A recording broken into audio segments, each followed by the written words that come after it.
নমস্কার, কেমন আছো আমার প্রিয় ছাত্রছাত্রীবৃন্দ? উন্মুক্ত বিশ্ববিদ্যালয়ের অধীনে ভর্তিকৃত ছাত্রছাত্রীদেরকে অভিনন্দন। আমি কল্যাণী ঘোষ, সহকারী অধ্যাপক, দর্শন, খলিলমির কলেজ। ধন্যবাদ আমাদের প্রিন্সিপাল স্যারকে উন্মুক্ত বিশ্ববিদ্যালয় খোলার জন্য আমাদের কলেজে। তোমরা যথারীতি ক্লাস করবা, তোমাদের প্রয়োজন সার্টিফিকেট, নিজের পায়ে দাঁড়ানো। এখান থেকে নিজেকে আর বিচ্ছিন্ন করবে না, এটা সর্বশেষ একটা সুযোগ। ক্লাস টাইমে জমে ক্লাসটা করবা। জমে ক্লাস করলে সুবিধা হচ্ছে তুমি কি বুঝলে না সেটা সরাসরি আমাকে বলতে পারো, আমিও তোমাকে মুখোমুখি আনসারটা দিয়ে ফেলতে পারি। এখন আমি বলছি, তুমি শুধু শুনে যাবা, তোমার কোনো প্রশ্ন করার সুযোগ এখানে নাই। কিন্তু জমে তোমারও প্রশ্ন করার সুযোগ থেকে যায়, এই জন্য জমের ক্লাসটা করবা, ঠিক আছে? আমি জুমে ক্লাস নিয়েছি, তোমরা সবাই প্রেজেন্ট ছিলে না বলে আবার এটা রেকর্ড করে পাঠাচ্ছি। 2বার কষ্ট করতে হচ্ছে আমাকে। জুমে আমি ক্লাসটা নিয়েছি আজকে, আমার কয়েকজন স্টুডেন্ট ছিল, কিন্তু সবাই ছিলে না বলে আবার কষ্ট করে আমি এই ক্লাসটা দিচ্ছি। 2বার কষ্ট করতে হচ্ছে, বুঝছো? এই যে কষ্টটা করলাম, চিন্তা করলাম যে আমার সব স্টুডেন্ট আজকে প্রেজেন্ট নাই আমার জুম ক্লাসে, আমি এটা রেকর্ড করে পাঠাই, তাহলে ওরা যে কোনো একটা সময় ক্লাসটি দেখতে পারবে। এই যে চিন্তা করা, একটু চিন্তা করলাম না আমি? এই যে চিন্তাটা করলাম, সেটাই হচ্ছে অনুমান। চিন্তা করাটাই হচ্ছে অনুমান। জ্ঞাত সত্য থেকে অজ্ঞাত সত্যে যাওয়া, জানা থেকে অজানায় যাওয়া হচ্ছে অনুমান। আমরা আজকে পড়াবো ইউনিট 3, অর্থাৎ তোমাদের পেজ নাম্বার হচ্ছে 34, পেজ নাম্বার 34, ওখান থেকে পড়াবো আজকে আমি। তাহলে অনুমান কি? জানা থেকে অজানায় গমন। দূরে কোথাও ধোঁয়া দেখছো তুমি কি অনুমান করবে? ওইখানে আগুন লেগেছে। সকালবেলা ঘুম থেকে উঠে দেখলে মাটি, গাছপালা, মাটি, ঘর বাড়ি সব ভিজা, তুমি কি অনুমান করবে? ওইখানে কালকে রাত্রে বৃষ্টি হয়েছে। তাহলে ধরো তুমি দেখলা যে তোমার গাছের মধ্যে অনেকগুলো আম আছে, ঘুম থেকে উঠে দেখলা গাছের সব আমগুলো উধাও হয়ে গেছে। তুমি যদি মনে করো যে গাছের সবগুলো আম আকাশে উড়ে গেছে, তাহলে আমার এই অনুমানটা ঠিক হবে? হবে না। কেন হবে না? মাধ্যাকর্ষণ নিয়ম অনুসারে সমস্ত জড়বস্তু কোথায় হয়? ভূপৃষ্ঠে পতিত হয়, মাটিতে পড়ে। আমি যে অনুমান করলাম আমার সবগুলো আম চলে গেছে আকাশে, তাহলে আমার অনুমানটা কী হলো? ভুল হলো না? এরকম অনুমান হচ্ছে অবৈধ অনুমান, ভুল অনুমান। শুদ্ধ কোনটি? দূরে কোথাও ধোঁয়া দেখে যদি অনুমান করি যে ওখানে আগুন লেগেছে, এটা শুদ্ধ। মাটিঘাট, গাছপালা, মাঠঘাট ভিজা দেখে অনুমান করলাম বৃষ্টি হয়েছে, এটা বৈধ, ভ্যালিড। তাহলে অনুমান কি? জানা থেকে অজানায় গমন। জানা থেকে অজানায় গমন। আমাদের পাঠ্য বিষয় কি আজকে? বিভিন্ন প্রকার পদের প্রকারভেদ। পদের প্রকারভেদ। পদ কি? শব্দ কি? পদের প্রকারভেদগুলি কি কি আমরা আজকে একটু জানব। আমি তোমাকে গত ক্লাসও বলেছি, আমরা অনেক বড় একটা বই আমাদের হাতে, কিন্তু আমরা অত বড় বইটা পুরোটা পড়াবো না। যেগুলি খুব বেশি ইম্পর্টেন্ট, খুব বেশি গুরুত্বপূর্ণ, যেটা তোমার জন্য পরীক্ষা আসবে, ওরকম ওটাই আমরা আলোচনা করব। তাহলে পদ কি? যে শব্দ কোনো যুক্তিবাক্যে উদ্দেশ্য বা বিধি হিসাবে ব্যবহৃত হতে পারে তাকে কি বলা হয়? পদ বলা হয়। কেমন? যে শব্দ বা শব্দ সমষ্টি কোনো যুক্তিবাক্যে উদ্দেশ্য বা বিধি হিসাবে ব্যবহৃত হতে পারে, যে শব্দ বা শব্দ সমষ্টি কোনো যুক্তিবাক্যে উদ্দেশ্য বা বিধি হিসাবে ব্যবহৃত হতে পারে তাকে পদ বলে। যেমন মানুষ, ফুল, ফল, পাখি, গাছ, পাহাড়, সমুদ্র ইত্যাদি। সকল মানুষ হয় মরণশীল। সকল মানুষ হয় মরণশীল। এখানে পদ কী কী বলো তো দেখি? আজকে জমে থাকলে বলতে পারতা। পদ কী কী? মানুষ এবং মরণশীল, দুটো পদ। এখানে 4টি শব্দ। সকল মানুষ হয় মরণশীল। সকল একটা শব্দ, মানুষ একটি শব্দ, হয় একটি শব্দ, মরণশীল একটি শব্দ। 4টে শব্দ না? সকল মানুষ হয় মরণশীল। সকল একটি শব্দ, মানুষ একটি শব্দ, হয় একটি শব্দ, মরণশীল একটি শব্দ। 4টি শব্দ। 4টি শব্দের সমন্বয়ে একটি বাক্য গঠিত। কেমন? তাহলে এখানে 4টি শব্দের মধ্যে পদ কয়টি? 2টি। কী কী? মানুষ এবং মরণশীল। হয় সংযোজক, সকল পরিমাণ। সকলটা হচ্ছে পরিমাণ, হয় সংযোজক, আর মানুষ মরণশীল হচ্ছে পদ। তাহলে আমরা কি দেখতে পাচ্ছি? একটি বাক্যে, যুক্তি বাক্যে অনেকগুলো শব্দ থাকে, কিন্তু সবগুলো শব্দ পদ নয়। যে শব্দ বা শব্দ সমষ্টি কোনো যুক্তি বাক্যে উদ্দেশ্য বা বিধেয় হিসেবে ব্যবহৃত হতে পারে তাকে পদ বলে। মানুষ উদ্দেশ্য মরণশীল, এখানে সকল মানুষ হয় মরণশীল। এই যুক্তি বাক্যে মানুষ উদ্দেশ্য, মরণশীল, বিধেয়। যাকে উদ্দেশ্য করে কিছু বলা হয় উদ্দেশ্য পদ, উদ্দেশ্য সম্পর্কে যা কিছু বলা হয় বিধেয় পদ। আমরা সকল মানুষ কাকে উদ্দেশ্য করে বলছি? মানুষকে না, সকল মানুষকে বলছি না? এই জন্য মানুষটা উদ্দেশ্য পদ, সকলটা পরিমাণ, হয় সংযোজক, মরণশীল, বিধেয়। মরণশীল হচ্ছে বিধেয়। ঠিক আছে? তাহলে এখানে মরণশীল এবং মানুষ এবং মরণশীল পদ দুটি উদ্দেশ্য এবং বিধেয়তে পড়ছে না? এই জন্য এই দুটি শব্দ হচ্ছে পদ। আর সকল পরিমাণ পদ নয়, হয় সংযোজক পদ নয়। তাহলে পদ কি? যে শব্দ বা শব্দ সমষ্টি কোনো যুক্তি বাক্যে উদ্দেশ্য বা বিধেয় হিসাবে ব্যবহৃত হতে পারে তাকে পদ বলে। কেমন? আচ্ছা, এই চ্যাপ্টারের মধ্যে পেজ নাম্বার হচ্ছে 37, পেজ নাম্বার 37। দেখো, যুক্তি বাক্যের MCQ, আমি আনসারটা বলে দিয়ে যাচ্ছি। যুক্তি বাক্যের অপরিহার্য উপাদান কোনটি? যুক্তি বাক্যের অপরিহার্য উপাদান কোনটি? পদ। একটি সরল যুক্তি বাক্যে কয়টি পদ থাকে? একটি সরল যুক্তি বাক্যে কয়টি পদ থাকে? 2টি পদ, উদ্দেশ্য, বিধেয়। পদের ইংরেজি প্রতিশব্দ টার্ম উদ্ভূত হয়েছে কোন শব্দ থেকে? টার্মিনাস। টার্মিনাস শব্দ থেকে পদের টার্ম শব্দটির উৎপত্তি হয়েছে। আমি MCQগুলো আনসারটা বলে যাচ্ছি, এগুলো শিখে ফেলবা। কেমন? তারপরে আমরা আসি, তারপরে 3, পেজ নাম্বার 38। যুক্তি গঠন করার জন্য কী প্রয়োজন? যুক্তি গঠন করার জন্য কী প্রয়োজন? অবধারণ। অবধারণ, MCQ আনসার 38, পেজ নাম্বার 38।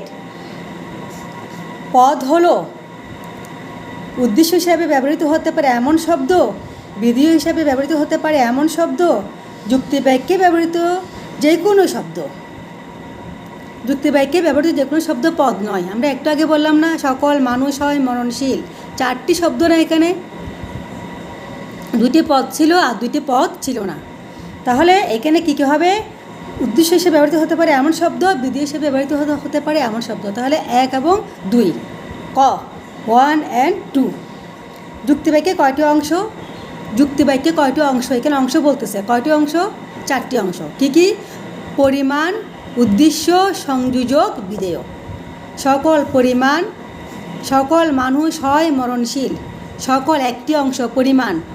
মানুষ 2 নম্বর অংশ, উদ্দেশ্য, হয় সংযোজক 3 নম্বর অংশ, 4 মরণশীল 4 নম্বর অংশ। 4টি অংশ। ঠিক আছে? আচ্ছা, পদ ও শব্দ।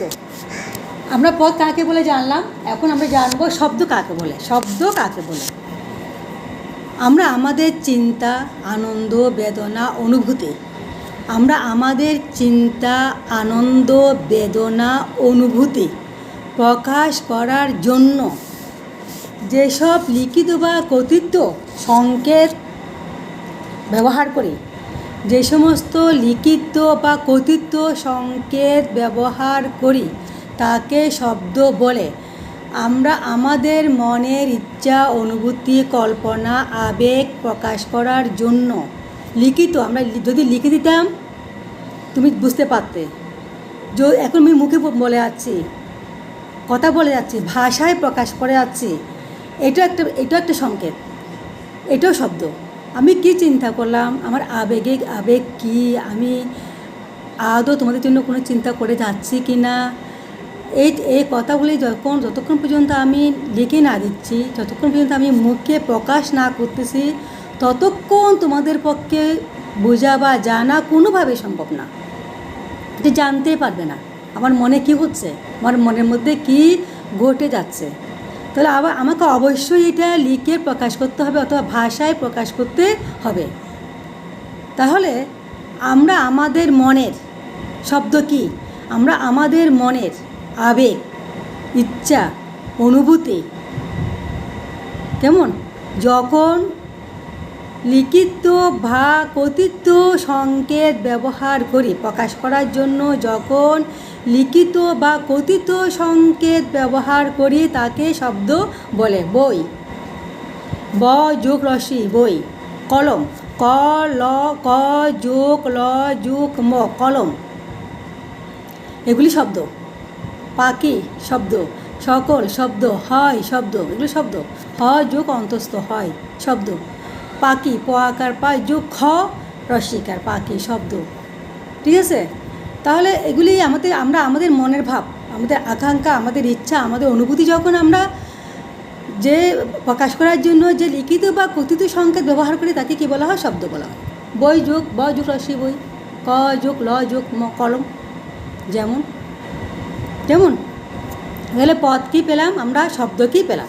আচ্ছা, তারপর দেখো পদ এবং শব্দের মধ্যে একটু পার্থক্য আছে। পদ এবং শব্দের মধ্যে কয়েকটা পার্থক্য আছে। কি পার্থক্য দেখো, একটি শব্দ একাধিক বর্ণের সমন্বয়ে গঠিত। বই দুটো বর্ণ, ব রসি বই দুটো বর্ণ, কেমন একাধিক বর্ণে, ক ল ম তিনটি বর্ণ। তাহলে আমরা কি দেখতে পাচ্ছি, একটি শব্দ একাধিক বর্ণের সমন্বয়ে গঠিত।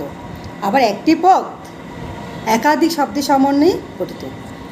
শব্দ গঠিত হয় বর্ণের সমন্বয়ে, পদ গঠিত হয় শব্দের সমন্বয়ে। কেমন যুক্তিবাক্যে উদ্দেশ্য বা বিধি হিসেবে ব্যবহৃত হতে পারে সেটাই পদ। যুক্তিবাক্যে যে শব্দ যুক্তিবাক্যে উদ্দেশ্য বা বিধি হিসেবে ব্যবহৃত হতে পারে সেটাই পদ। কেমন আর হচ্ছে যেমন শব্দ হচ্ছে কিন্তু একটি যুক্তিবাক্যে দুইয়ের অধিক শব্দ থাকতে পারে। একটি যুক্তিবাক্যে দুটি পদ থাকে, একের অধিক শব্দ থাকতে পারে। আচ্ছা, শব্দের একাধিক অর্থ থাকতে পারে কিন্তু পদের একাধিক অর্থ থাকতে পারে না। শব্দের একাধিক অর্থ থাকতে পারে, পদের একাধিক অর্থ থাকতে পারে না। তারপরে আছে যুক্তিবিদ্যায় পদ দুই প্রকার, উদ্দেশ্যপদ, বিধেয় পদ। আর শব্দ তিন প্রকার, পদযোগ্য, সহপদযোগ্য, পদ নিরপেক্ষ। ঠিক আছে, যুক্তিবাক্য হচ্ছে পদ দুই প্রকার, উদ্দেশ্যপদ, বিধেয় পদ। শব্দ তিন প্রকার, উদ্দেশ্য পদযোগ্য, সহপদযোগ্য, পদ নিরপেক্ষ। তিন প্রকার শব্দ, তিন প্রকার, পদযোগ্য, সহপদযোগ্য, পদ নিরপেক্ষ। কেমন আচ্ছা, এখানে দেখো MCQ 41 পেজ নাম্বার 41 41। ভাষার সরলতম একক কী? ভাষার সরলতম একক কী? ভাষা, আমি যে কথা বললাম সেটা ভাষা, তার সরলতম একক কী? শব্দ পদের পার্থক্য হলো, শব্দ ও পদের পার্থক্য হলো সকল পদই শব্দ, সকল শব্দ পদ নয়।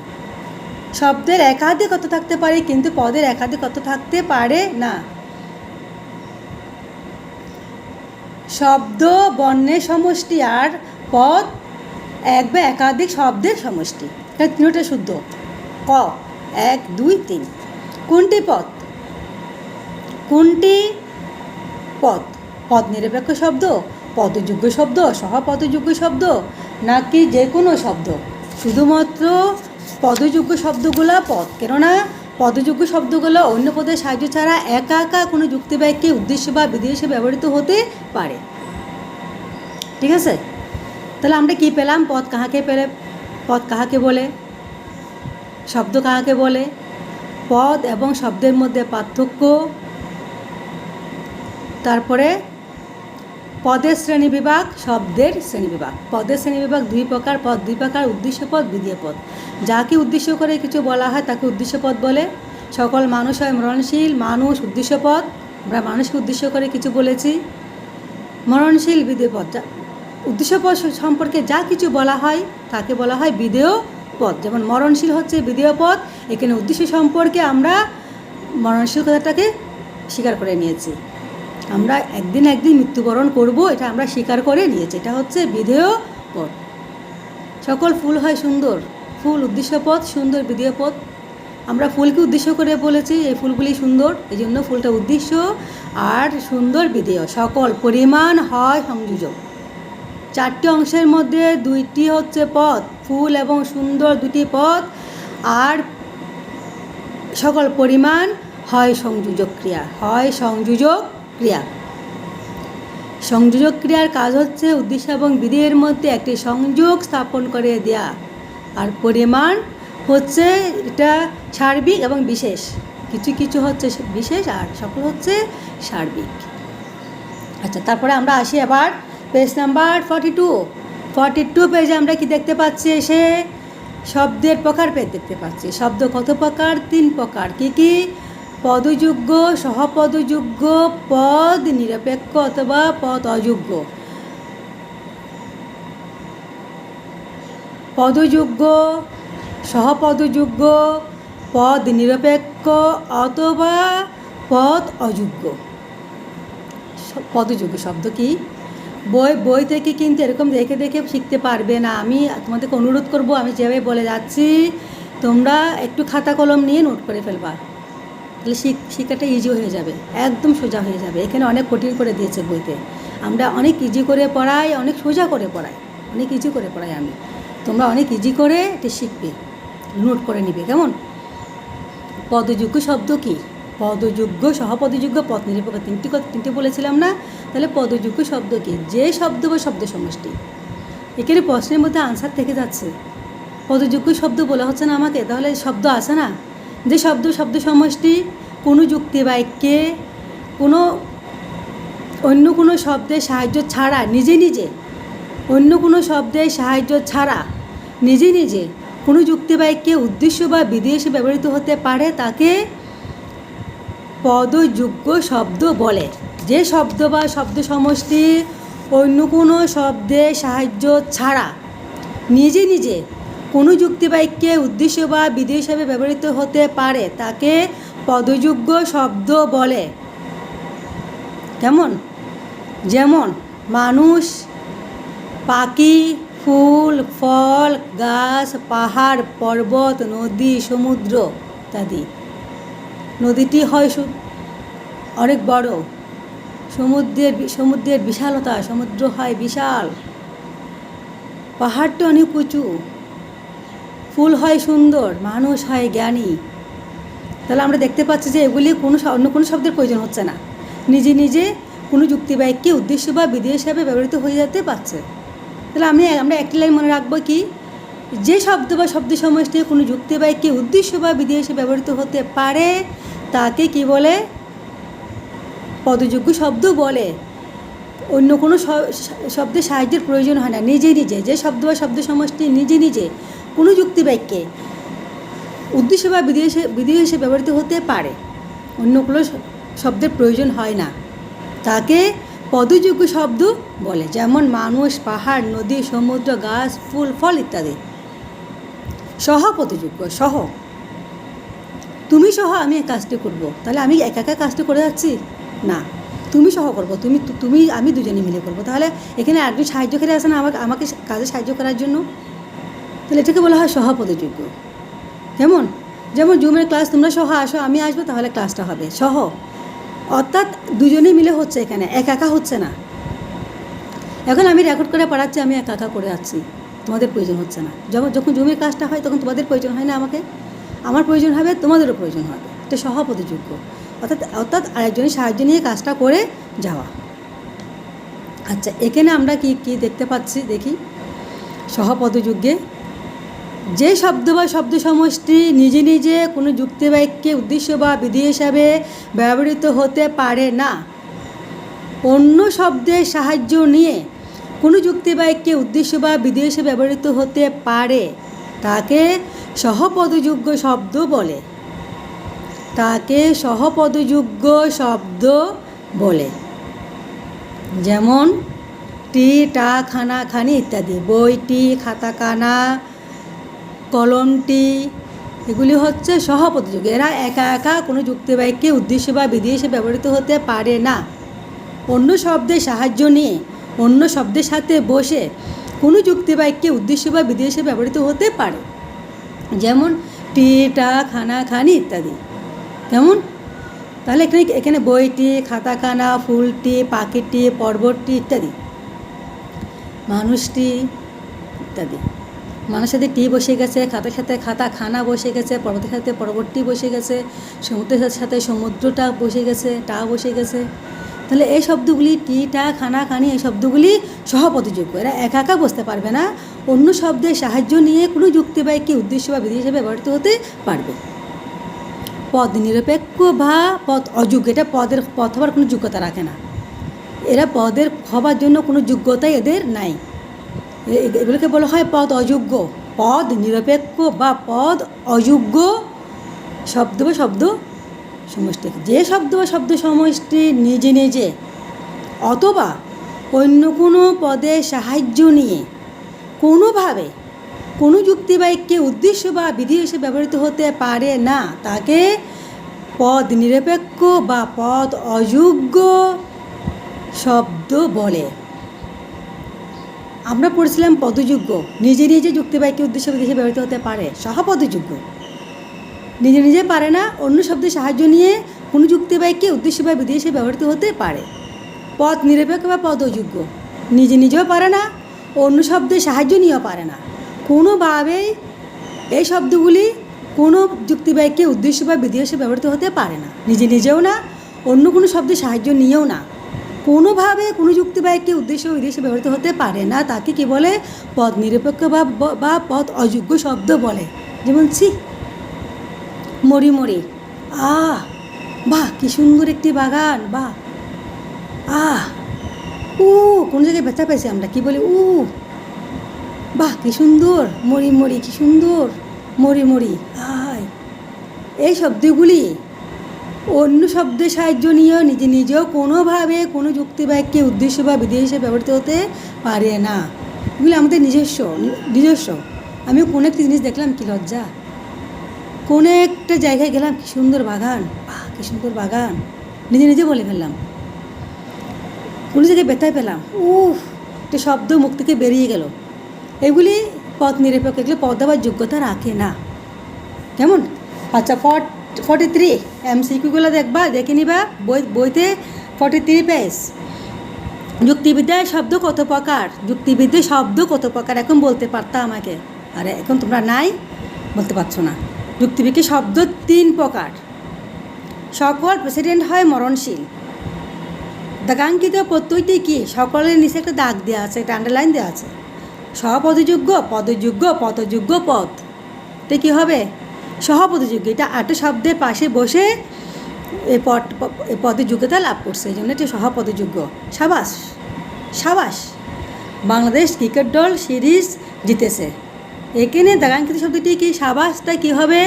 পদ অযোগ্য, এটা পদ হবার যোগ্যতা রাখে না। সাবাস, বাস, সি, মরি মরি, এগুলি পদ হবার যোগ্যতা রাখে না। তারপরে আসো 44 পেজ নাম্বার 44। পেজ নাম্বার 44 কী আছে? ব্যক্তত্ব এবং জাত্যত্ব। ব্যক্তত্ব, পদের ব্যক্তত্ব এবং জাত্যত্ব। ব্যক্তত্ব সংখ্যা, জাত্যত্ব গুণ, এটা মনে রাখতে হবে। ব্যক্তত্ব হচ্ছে সংখ্যা, জাত্যত্ব হচ্ছে গুণ। সংখ্যার একটা সাইড আছে, একটা শব্দে একটা সংখ্যা সাইডও আছে, একটি গুণের সাইডও আছে। সকল মানুষ, পৃথিবীর সব মানুষ, একটা সংখ্যা। সকল মানে পরিমাণ, সংখ্যা। মানুষের গুণ কি? আমাদের গুণটা কি? বুদ্ধিবৃত্তি। আমরা বুদ্ধিবৃত্তি সম্পন্ন জীব, এটা হচ্ছে আমাদের গুণ। ঠিক আছে? তাহলে ব্যক্তিত্ব কি? ব্যক্তিত্ব হচ্ছে কোনো পথ একই অর্থে যে বস্তু বা বস্তুগুলোর উপর প্রযোজ্য বা বস্তুর সংখ্যাকে নির্দেশ করে। যে পথ একই অর্থে বস্তুর সংখ্যাকে নির্দেশ করে তাকে ব্যক্তিত্ব বলে, বা বস্তুসমূহের উপর প্রযোজ্য তাকে ব্যক্তিত্ব বলে। সংখ্যা নির্দেশ করে দিলেই নাম্বার পেয়ে যাবা। যে পথ একই অর্থে বস্তুর সংখ্যা নির্দেশ করে তাকে ব্যক্তিত্ব বলে, যে পথ একই অর্থে বস্তুর গুণ নির্দেশ করে তাকে জাত্যত্ব বলে। একটি সেন্টেন্স শিখো শুধু। যে পথ একই অর্থে বস্তুর সংখ্যা নির্দেশ করে ব্যক্তিত্ব, যে পথ একই অর্থে বস্তুর গুণ নির্দেশ করে জাত্যত্ব। কেমন? গুণ নির্দেশ করলে জাত্যত্ব আর সংখ্যা নির্দেশ করলে ব্যক্তিত্ব। এখন কোনটা ব্যক্তিত্ব কোনটা জাত্যত্ব নির্ণয় করার জন্য, এটি নির্ণয় করার জন্য আমরা কি করব?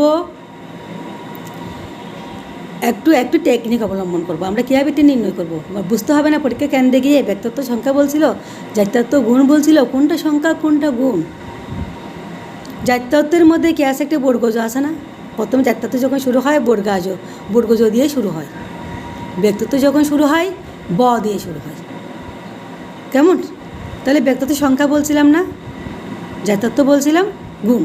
জাত্যত্ব কী দিয়ে শুরু হয় বলছিলাম? বর্গজ দিয়ে। তাহলে জন্মগ্রহণ করার সূত্রে আমরা এবং ইতর প্রাণী, গরু ছাগল পশু পাখি কাক কবুতর বা এগুলির মধ্যে আমাদের বাচ্চা এবং ওই পাখিগুলির বাচ্চা, গরুর বাচ্চা, ছাগলের বাচ্চা কোনো ডিফারেন্স আছে এখানে? নাই। আমাদের বাচ্চাগুলো অসহায়, জন্মের পর মায়ের বুক দুধ পান করে করে এগুলো বড় হয়। গরু ছাগলের বাচ্চাগুলো মা দুধ পান করে করে বড় হয়। গরু কী করে? জিহ্বা দিয়ে লেহন করে তার বাচ্চাকে সুস্থ করে তোলে। জন্মের পর গরু বাচ্চা যখন জন্মগ্রহণ করে তখন কী করে? মা তার জিহ্বা দিয়ে বাচ্চাটাকে লেহন করে করে করে করে সমস্ত ময়লাগুলো সে লেহন করে করে পরিষ্কার করে দিয়ে গরু বাছুরটাকে, তখন সে সুস্থ হয়ে ওঠে। আমরা কী করি? আমাদের বাচ্চাটাকে মার বুকে রেখে মা দুধ পান করে বড় করে তুলি। পাখি কী করে? অনেক দূর থেকে খাবার মুখে করে এনে নিজে গিলে ফেলে না, মুখে করে এনে বাচ্চার ঠোঁটের ভিতর ঢুকাই দেয়। বাচ্চা খেয়ে বড় হয়। তাহলে কোনো ডিফারেন্স আছে এখানে? দেখো তো, আমাদের বাচ্চা, পাখির বাচ্চা, গরুর বাচ্চা আছে? নাই। জন্মগ্রহণ করার সূত্রে আমরা সবগুলো এক থাকি। এটাকে বলা হয় জাত্যত্ব। জীববৃত্তির দিক থেকে সব প্রাণী এক, পশু পাখি মানুষ সব এক। যখন আমরা বড় হই, পাখির বাচ্চা বড় হচ্ছে, গরুর বাচ্চাও বড় হচ্ছে, আমরাও বড় হয়ে যাচ্ছে আস্তে আস্তে করে, তখন আমরা কি দেখতে পাচ্ছি? এখানে আমাদের বুদ্ধিবৃত্তি হয়ে যাচ্ছে, বুদ্ধি বাড়তেছে, বুদ্ধির বিকাশ ঘটতেছে। আমরা সৃষ্টির সেরা জীবে পরিণত হয়ে গেছে। আমরা সৃষ্টির সেরা জীব। কিন্তু পশু পাখির বাচ্চাগুলো বড় হলো ঠিকই, কিন্তু বুদ্ধিবৃত্তির বিকাশ ঘটলো না। এই জন্য এরা ইতর প্রাণী। ঠিক আছে না? আমাদের গুণ বেড়ে গেছে না? এটা জাত্যত্ব। ঠিক আছে? অর্থাৎ একই বস্তুর একই অর্থে যে গুণকে নির্দেশ করে সেটা হচ্ছে জাত্যত্ব। জাত্যত্ব গুণ কেমন রাখবা? ম্যাডাম বলছিল জন্মগ্রহণ করার সূত্রে আমরা সবাই এক থাকি, আমাদের গুণ এক থাকে। জাত্যত্ব বর্গজ, জন্মগ্রহণ বর্গজয় মিল। এই জন্য এটা হচ্ছে জাত্যত্ব গুণ। জাত্যত্বের জন্য গুণকে নির্দেশ করে, ব্যক্তিত্ব সংখ্যাকে নির্দেশ করে। তাহলে আমরা কি দেখতে পাই? জাত্যত্ব কি? যে পথ একই অর্থে বস্তু বা বস্তুসমূহের উপর প্রযোজ্য বা বস্তু সংখ্যাকে নির্দেশ করে তাকে ব্যক্তিত্ব বলে। জাত্যত্ব কি? যে পথ একই সেন্টেন্স, যে পথ একই অর্থে বস্তু বা বস্তুসমূহের উপর বস্তুসমূহের গুণকে নির্দেশ করে তাকে কি বলে? জাত্যত্ব বলে। একটা সংখ্যা নির্দেশ করে, একটা গুণ নির্দেশ করে। কেমন? তাহলে তোমাদের কাজ হবে যে আমরা যতটুকু পড়াতে পারতেছি অতটুকু দিনের পর দিনে কভার করে ফেলা। আমরা আগেও বলেছি, এখনও বলে যাচ্ছি, এটি সেপ্টেম্বরে প্রথম পত্র, ফার্স্ট সেমিস্টার শেষ, ফার্স্ট সেমিস্টার সেপ্টেম্বরে শেষ। এর মধ্যে আমাকে বই শেষ করতে হবে, আমাদেরকে অবশ্যই ক্লাস করতে হবে, গুরুত্বপূর্ণ যেগুলি ওগুলি পড়ে যাচ্ছে এগুলাই শিখে ফেলবে। 46 পেজ নাম্বার 46, এখানে কিছু এমসিকিউ আছে দেখো। পদের ব্যক্তিত্ব প্রকাশ করে, পদের ব্যক্তিত্ব প্রকাশ করে, কি প্রকাশ করে? গুণ ও পরিমাণ, অবস্থান, পরিমাণ। ব্যক্তিত্ব কী বলছিলাম? সংখ্যা না? ব্যক্তিত্ব কী বলছি আমি? সংখ্যা নির্দেশ করে। পদের ব্যক্তিত্ব প্রকাশ করে, কি প্রকাশ করে? পদের ব্যক্তিত্ব গুণ প্রকাশ করে। ব্যক্তিত্ব সংখ্যা প্রকাশ করে, ব্যক্তিত্ব গুণ প্রকাশ করে। নিচের কোনটি সঠিক? ডক্টর মোহাম্মদ শহীদুল্লাহ ছিলেন একজন পণ্ডিত ব্যক্তি। ডক্টর মোহাম্মদ শহীদুল্লাহ ছিলেন একজন পণ্ডিত ব্যক্তি। ডক্টর মোহাম্মদ শহীদুল্লাহ জাতীয়ত্ব হলো, ডক্টর মোহাম্মদ শহীদুল্লাহর জাতীয়ত্ব হলো জীববৃত্তি, বুদ্ধিবৃত্তি, পাণ্ডিত্য। কী ছিল? ডক্টর মোহাম্মদ শহীদুল্লাহর কী ছিল? জীববৃত্তি ছিল, বুদ্ধিবৃত্তি ছিল, পাণ্ডিত্য ছিল, তিনটা ছিল। জন্মগ্রহণ করার সত্ত্বে উনি জীববৃত্তি পেয়ে গেছে, ওনার বুদ্ধি আছে, বুদ্ধিবৃত্তি, উনি পণ্ডিত, পাণ্ডিত্য, তিনটাই। এখানে কী হবে? তিনটাই হবে। ডক্টর মোহাম্মদ শহীদুল্লাহ ছিলেন একজন পণ্ডিত ব্যক্তি, উনি জীববৃত্তিও ছিল, ওনার বুদ্ধি ছিল, বুদ্ধিবৃত্তি, উনি পণ্ডিত ব্যক্তি, এই জন্য পাণ্ডিত্য, তিনটাই ছিল। ঠিক আছে? তোমাদের কাছে আমার রিকোয়েস্ট থাকবে, তোমরা জুমের ক্লাসটা সরাসরি সবাই অংশগ্রহণ করবে। কয়েকজন আসতেছ, কয়েকজন আসতেছো না, ডবল পরিশ্রম করতে হচ্ছে, ডবল ক্লাস দিতে হচ্ছে, তোমরা আমাকে কোনো রেসপন্স করতে পারছো না। আজকে যারা ক্লাস করেছে ওরা সরাসরি রেসপন্স করতেছে, কি বুঝতে পারলো, কি বুঝতে পারলো না, জিজ্ঞেস করলো, উত্তর দিলাম, মুখোমুখি কথা বললাম, অনেকটা ক্লাসের মতো। খুব ভালো লাগছে, এই ক্লাসটা আমার খুব ভালো লাগছে। কিন্তু এখন তোমরা যারা ক্লাস করো না তাদের কথা চিন্তা করে আমি আবারও এটা রেকর্ড করে পাঠালাম তোমাদের কাছে। তোমরা অবশ্যই এই ক্লাস করবে। একটা সার্টিফিকেটের দাম অনেক বেশি, টাকা সবাই ইনকাম করে। একজন রিক্সাওয়ালা, ভ্যান গাড়িওয়ালা টাকা ইনকাম করে না, মাছওয়ালা টাকা ইনকাম করে না, কৃষক টাকা ইনকাম করে না, একজন শিক্ষকও করে, অ্যাডভোকেট সেও, একজন ডাক্তার সেও করে। তুই জীবনযাত্রার মান দেখো, সমাজে তো আছো, বসবাস করো, সমাজের জীবনযাত্রার মানটা দেখবে। সবাই টাকা ইনকাম করে, কিন্তু জীবনযাত্রার মান আলাদা আলাদা। কেন আলাদা আলাদা? তার শিক্ষা, তার জ্ঞান, তার অনুভূতি তাকে আলাদা করে রেখেছে অন্যের কাছ থেকে। তার জ্ঞান, তার শিক্ষা, তার অনুভূতি, তার রুচি অন্যান্য মানুষের কাছ থেকে তাকে আলাদা করে রেখেছে। এই জন্য শিক্ষা অত্যন্ত গুরুত্বপূর্ণ। শিক্ষা এমন একটি মাধ্যম যেটা মানুষের মনকে সুন্দর থেকে সুন্দরতর করে তোলে, মানুষকে পবিত্র করে তোলে, মানুষের মনকে অহংকার মুক্ত করে দেয়, মানুষকে বিনয়ী করে দেয়। একজন মানুষ অপর মানুষকে সম্মান করতে শিখে। তাই অবশ্যই লেখাপড়া করবে, অবশ্যই সমাজের উন্নয়নমূলক কাজে নিজেকে নিয়োজিত করবে এবং সব সময় ভালো চিন্তা করবে, ভালো থাকার চেষ্টা করবে, ভালো চিন্তা করবে, সবার সাথে মিলে মিশে সুন্দরভাবে বাঁচতে চেষ্টা করবে। আমার আছে, আমি খাবো, আমি থাকবো, আমি বাঁচবো, এরকম নয়। সবাই মিলে বাঁচতে হয়।